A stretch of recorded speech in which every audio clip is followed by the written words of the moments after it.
Making money as an online creator can be tricky, especially if your passion in life isn't jumping through hoops to avoid demonetization, finding ethically dubious products to promote, or frying the attention spans of impressionable children. Things are a little different though on Patreon. There you can actually choose how you want to make money off your work without advertisers and attention-sucking algorithms getting in the way. The only question is which approach is right for you and your audience. The most popular way to make money on Patreon is through memberships, where your fans pay monthly or annually in exchange for exclusive benefits. And you can create different tiers which allow your members to choose which benefits they want. Don't sweat it though if you haven't planned out a whole slew of perks yet. When I started out, I made the mistake of promising way more stuff than I was ready to keep up with. I should have just kept things simple to avoid overwhelming myself and my audience. One $5 tier is a great place to start, and you can expand your offerings over time as you learn what works for you. Now, you probably don't want to just put all your work behind a paywall.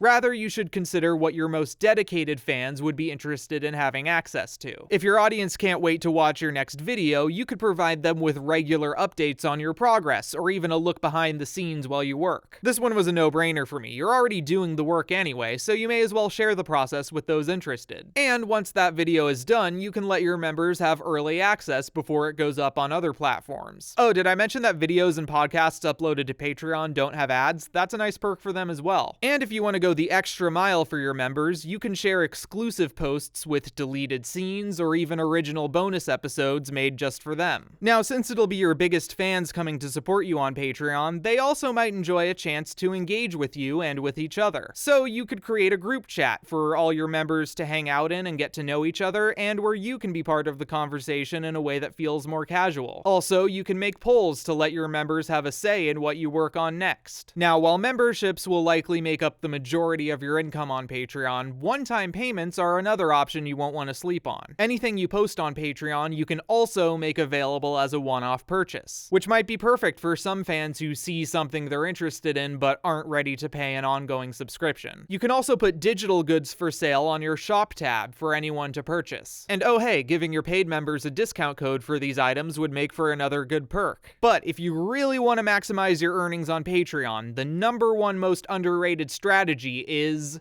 giving stuff away for free. No, seriously, you'll have a hard time getting people to support your work if they don't know what they're getting in return. So it's a good idea to make plenty of public posts to give your free members a taste of what they'd get regularly at a higher tier. Also, you can make portions of your exclusive posts viewable as previews to entice free or lower tier members into upgrading. And now you can even reach out to brand new people by posting Quips, lightweight posts that go on Patreon's public discovery feed. Rather than posting to other social platforms and hoping people find their way to your Patreon from there, Quips give your new fans a direct line to where they can support you. This is all just scratching the surface though. You can subscribe to this channel if you want to learn more about Patreon and hear from other creators like me about how we get the most out of the platform. You can also check out Patreon for Creators, which is full of valuable info and guides to help you get started with your own page. Happy Patreoning!